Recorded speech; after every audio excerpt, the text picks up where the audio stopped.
Welcome to another episode of our brand new series that we have been going through a number of Islamic arguments, countering those arguments, trying basically to refute those arguments, but at the same time offering a lot of sources and tools to counter them, sometimes even using Islam's own sources, sometimes from the Hadith tradition, sometimes from the biography of Muhammad, sometimes from writing outside of that by other prominent Muslims. We cover things like the claim the Quran is preserved, for instance. We will be covering things related to the rapid growth of Islam. But today we are going to focus on a specific argument that has to do with basically the idea that Muhammad, the Prophet of Islam, performed miracles, which I can tell you right now, as a former Muslim who studied the Quran, usually the Quran is considered to be the only miracle for Muhammad. But with me here today to address this particular argument that is extremely interesting is Dr. David Woods, who's been with me throughout these series. David, welcome. Well, I've debated many Muslims on whether Muhammad is a prophet, and it's interesting, over and over again, Muslims keep bringing up the claim that Muhammad performed miracles. And this is to show Jews and Christians that Muhammad is in the same line of prophets that we find in the Bible. So if we go to the Old Testament, we find prophets like Moses performing miracles, like parting the Red Sea.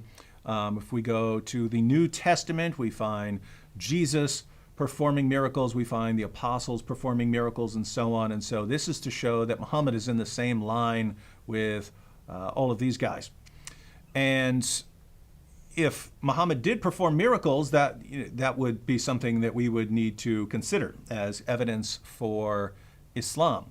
And when we look at the Muslim sources, we find in the Sirah and in the Hadith, Muhammad performing miracles. We find him shooting water out of his fingertips when his followers were thirsty. He could miraculously provide food for his followers. Right. But we have to be somewhat skeptical of sources because of their dates, right? Muslims, Christians, we don't just believe things just because they're written down somewhere, right? We have to consider the sources. Now, when we talk about these sources, the earliest source that talks about Muhammad's miracles is Ibn Ishaq, Sirat Rasulullah, and that's written more than a century after the time of Muhammad. And that's a book that most Muslims I talk to don't even say they don't believe in. They say don't quote that book to us because I'm quoting things like the satanic simply verses because and things part like of it also were lost as well. And so they tell me don't quote that book. Okay. So what source do we go to talk about Muhammad's miracles? Well, they say we have to go to Sahih al-Bukhari and Sahih Muslim. But these were written 2 centuries after the time of Muhammad. So you're talking about 2 centuries to invent things. And we know that Muslims had very good reasons to invent stories. They're going around, they're interacting with Jews and Christians, and over and over and over again, Jews and Christians were asking the Muslims, what miracles did your prophet perform? Correct. And what did Muslims say? Well, at first they're saying the Quran. Look at this awesome, miraculous Quran. And Jews and Christians did not take that seriously at all. Again, they have miracles like Moses parting the Red Sea, and then they have Muslims look at this lovely Arabic script, right? What kind of miracle is that? So Christians and Jews were not impressed with this. And so by the time you get to Ibn Ishaq and Sahih Muslim and Sahih al-Bukhari and so on, suddenly you have all these miracle stories. So we would have to be skeptical. We would have to be skeptical already just by the late date of the sources, especially when Muslims had every reason to invent stories about Muhammad performing miracles. And don't forget, the entire reason for putting the Hadith into written collections was that there were so many false stories circulating about Muhammad, right? There were, Bukhari, the great Hadith collector Bukhari, had to go sifted through literally hundreds of thousands 600,000 of stories. He went through hundreds of thousands of stories to get to what he considered the most reliable, the most authentic. Which is 7,000 only. So most of it he regards as fabrication. So these stories grow up in an atmosphere where Muslims are inventing all kinds of false things about Muhammad in order to justify their positions. So this is the community that says, oh, and by the way, he performed miracles. We're making up stories, we're lying about all kinds of things, and Muhammad performed miracles. Very difficult to take that seriously. That's correct. But there's an even bigger problem for Muslims, namely the Quran over and over again talks about Muhammad being asked why he couldn't perform miracles. And the response is never, what are you talking about? Muhammad's performing miracles all the time. What are you talking about? He's performing miracles all over the place. Let's look at what the Quran says. We'll go through several passages where people during Muhammad's time, this is how we know that Christians and Jews were challenging Muslims as the Muslims went out and preached, because even when Muhammad was preaching himself, people are constantly challenging him. Why can't you perform a miracle? Why can't you do anything miraculous that might make us believe in you? So let's read through some of the passages on what the Quran says about this. So chapter 6, verse 37 of the Quran, and they say, the unbelievers say, why has not a sign been sent down to him from his Lord? Say, surely Allah is able to send down a sign, but most of them do not know. Notice, why hasn't a sign been sent down? Well, Allah is able to. Well, we would all agree that God can send signs. The question was, why doesn't he send down one for Muhammad? Notice, if Muhammad had been performing miracles, and they ask, why has a sign not been sent down to him from his Lord? The appropriate response would have been, what are you talking about? He just did a miracle last week. There were like 80 people who saw it, exactly. Something like that. It will be reported. But over and over again, this is what we find. Let's look at Surah 10, verse 20. And they say, why is not a sign sent to him from his Lord? Say, the unseen is only for Allah. Therefore wait. Surely I too, with you, am of those who wait. So why doesn't a sign come to Muhammad? Why doesn't Muhammad have a miracle? Because the unseen things are only for Allah. We don't know why he doesn't send a miracle. Again, if Muhammad had been performing miracles, why not? Oh, by the way, Muhammad performed miracles all the time. Why do you guys keep asking for miracles when he's been performing so many? Surah 11, verse 12. Then it may be that you will give up part of what is revealed to you, and your breast will become straightened by it, because they say, why has not a treasure been sent down upon him, or an angel come to him? You are only a warner, and Allah is custodian over all things. So why hasn't a miracle come down upon Muhammad? Because Muhammad is only a warner. Surah 13, verse 7. And those who disbelieve say, why has not a sign been sent down upon him from his Lord? You are only a warner, and there is a guide for every people. Surah 13, verse 27. And those who disbelieve say, why is not a sign sent down upon him by his Lord? Say, surely Allah makes him who will go astray, and guides to himself those who turn to him.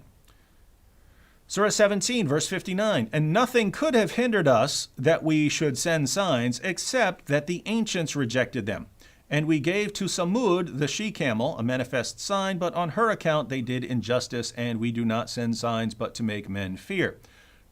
Notice this part right here. It says, nothing could have hindered us that we should send signs, except that the ancients rejected them. So why doesn't Muhammad have a miracle? Why doesn't Allah give a miracle to Muhammad? Because others rejected him. Others rejected them, so therefore Muhammad doesn't get one either. By the way, using this argument, I am a prophet. Yeah. And I'm not going to bring any signs to you because others have already rejected signs. Other people rejected it. And so you're a prophet after Muhammad, using the same reasoning. Absolutely. And therefore Islam is false because you're a prophet after Muhammad. All right, one more. Chapter 29, verses 50 to 51. And they say, why are not signs sent down upon him from his Lord? Say, the signs are only with Allah, and I am only a plain warner. Is it not enough for them that we have revealed to you the book which is recited to them? Most surely there is mercy in this, and a reminder for a people who believe. So here we have, why are not signs sent down upon him? Signs are only with Allah. Muhammad is only a warner. And isn't the Quran enough? Isn't the Quran enough of a miracle for you? That's correct. So, and notice the theme. I'm just a warner. Mm-hmm. I'm just a guide. I'm just a warner. That's it. Anyone can do this job, by the way, to warn people. Yeah. And following this reasoning, isn't every Muslim who preaches the Quran to us is a warner? Yeah. Exactly. So over and over again, in the Quran itself, people are challenging Muhammad. Jews are asking him, Christians are asking him, unbelievers are asking him, polytheists are asking him, the idolaters are asking him. Everyone's, why doesn't this guy have any miracles? And over again, I'm just a warner, I'm just a warner, I'm just a warner. Never, what are you talking about? Why do you guys keep asking the same question over and over again for years when I've been performing miracles all along, as we find in the Hadith? Well, a couple things here. Muslims should realize they have to be skeptical, even about their most trusted collections now, right? Correct. So even stories about Muhammad performing miracles in their most trusted sources of stories about Muhammad, those passed Bukhari's criterion for an authentic narration. They passed Imam Muslim's criteria for an authentic narration. And we know the stories are false because they contradict even the Quran. Even the Quran doesn't support these stories. That means your most trusted stories are in doubt. Even those were the best of the best, right? They go through hundreds of thousands to get down to the best, and even the most reliable can't be seriously trusted. So, Muhammad couldn't perform miracles, and this is the only one. And the reasons for Allah not giving another miracle apart from the Quran is that other people had rejected them. Absolutely, brother. And it's really baffling to me that Muslims will even want to argue about miracles using the hadith. Why not the Quran? Mm-hmm. The Quran was around the time of Muhammad. Why didn't God reveal such a thing? And in a little bit, I'm going to show why I'm raising this basically objection to this silly argument by using something that was written 2 centuries later. And so Muslims, by the way, do try to take that approach. They try to argue that there are miracles in the Quran, but they're only interpreting these as miracles because they're interpreting them in the light of these later sources and not of what the Quran actually says. So we'll look at the 2 examples they have. Muslims have 2 examples that they pull from the Quran to show that Muhammad did perform miracles according to the Quran. Now there's an obvious problem here. If in these verses Muhammad is performing a miracle, then that would be yet another example of a contradiction in the Quran, because all these other verses deny that Muhammad could perform miracles, and the Quran is his miracle. That's correct. So, but let's take chapter 29 of the Quran, verses 50. Chapter 17, verse 1. Surah Al-Isra. Yeah.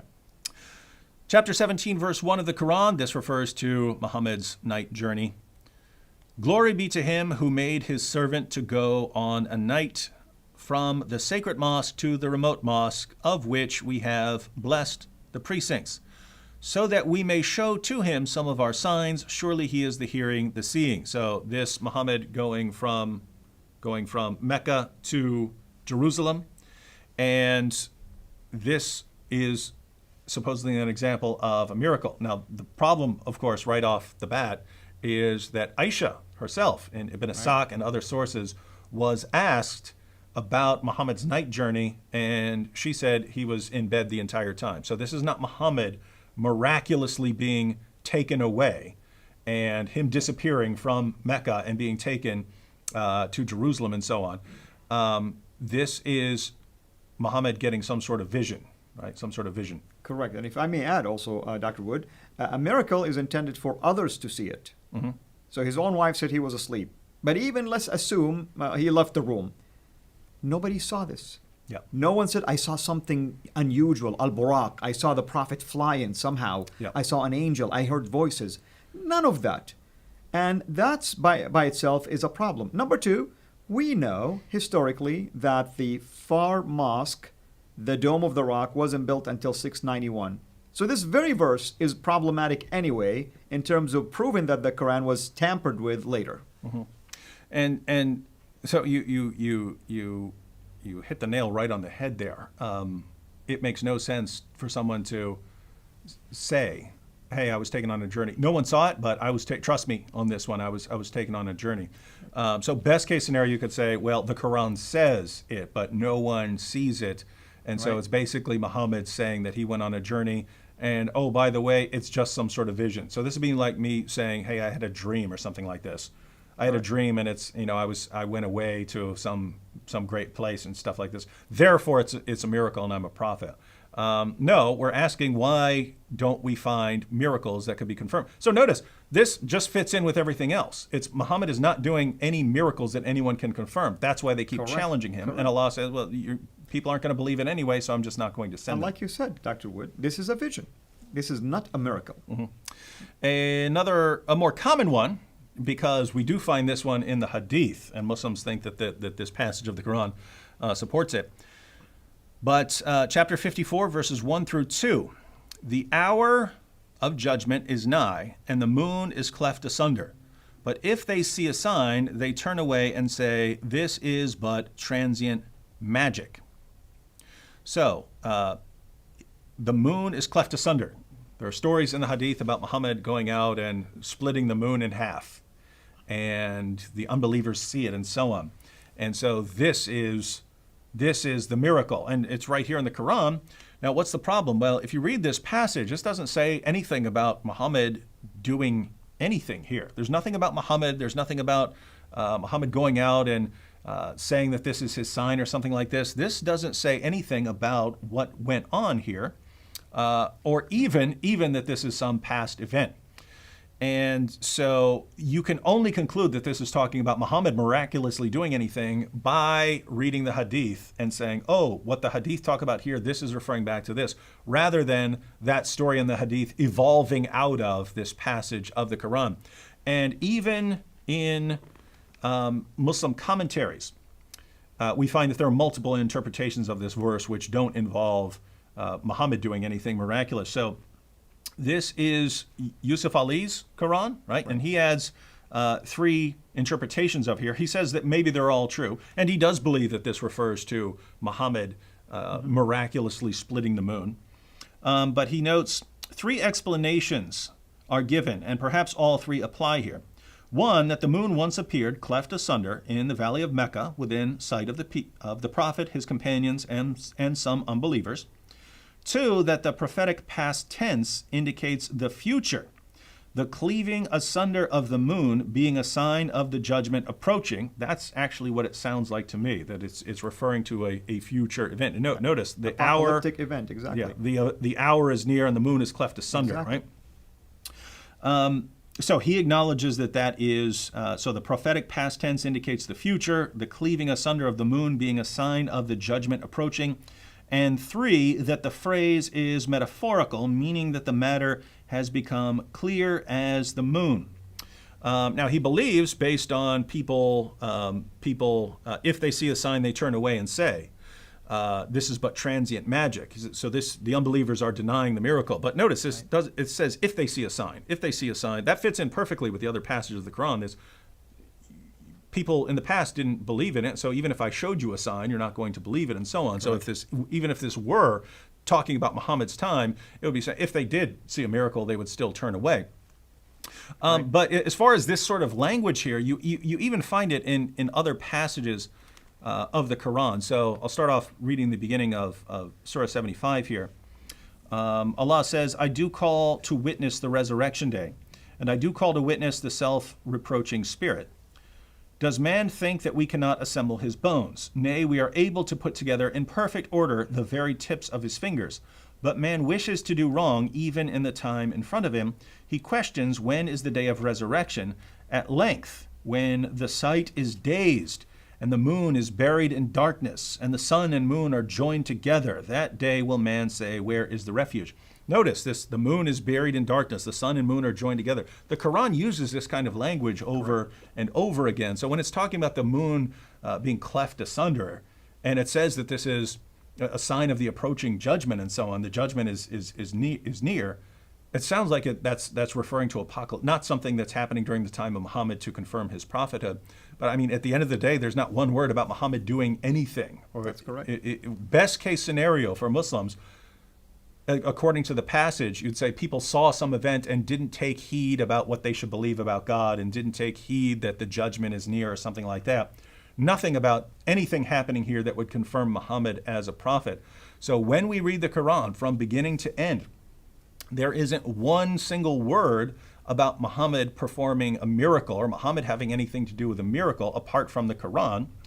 And we find over and over and over again, like a beating drum, Muhammad not being able to perform miracles, and people constantly asking him why he couldn't perform miracles, and the Quran making excuses, making all kinds of excuses for why Muhammad didn't perform miracles. And so, if Muslims are basing their belief in Muhammad based on the idea that he performed these miracles that we find in the hadiths, well, you really should read the Quran, Muslims, because Muhammad didn't do any of that according to the Quran. And I want to add to what you just mentioned, and thank you for all this detailed reference to Quranic verses. It's interesting because when it came to Muhammad, the Quran keeps insisting that he's just a warner. Yet the same Quran actually mentioned miracles that Moses did, Jesus did. Let me just give you a funny example. You and I know that Muslims are quick to rush to Deuteronomy 18:18 and say, only Muhammad is a prophet like Moses. Yep. Well, here is the Quran's own admission that he is not. In chapter 28, verse 48, this is what it says. Yet when the truth come to them from ourselves, they said, why has he not been given the like of that Moses was given? Which is what? Signs. But did they not disbelieve also in what Moses was given aforetime? In other words, just because the others rejected Moses' sign, I'm not going to give you any. This would have been a perfect opportunity for Muhammad to show that he is indeed a prophet like Moses. What about our Lord Jesus Christ? Even the Quran acknowledged that Jesus himself and his mother, both of them were a sign. And then Jesus himself also long after the ancients had been rejecting other miracles of other prophets. Exactly. And God still kept sending people miracles. Exactly. Why? Because the people who are there are different people from the ones who had rejected the miracles. And many people did believe in Jesus because of his miracles, even though other ancient people rejected miracles.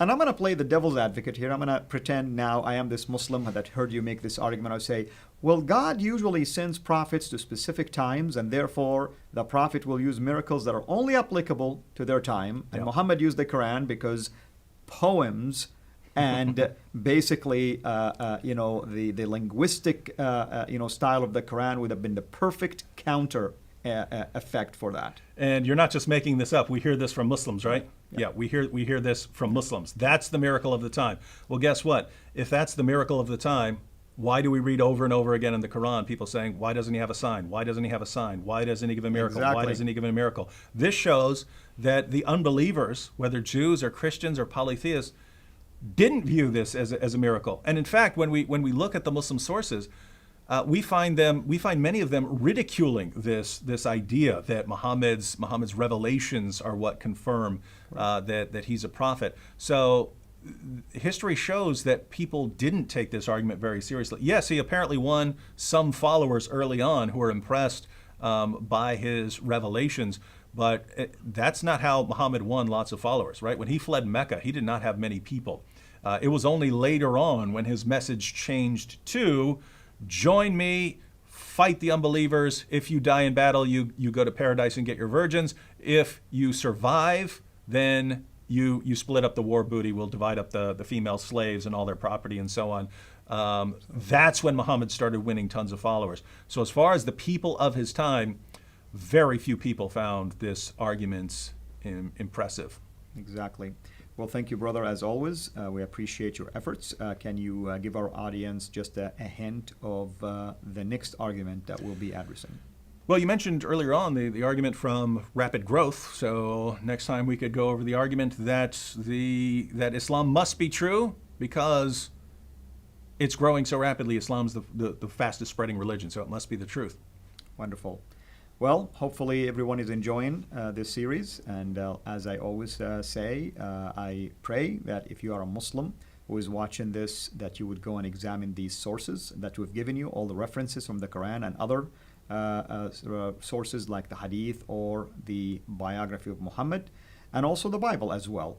But if you are someone who is ministering among Muslims, we pray that this also will be a useful tool in your hand. Until we meet again, have a blessed day.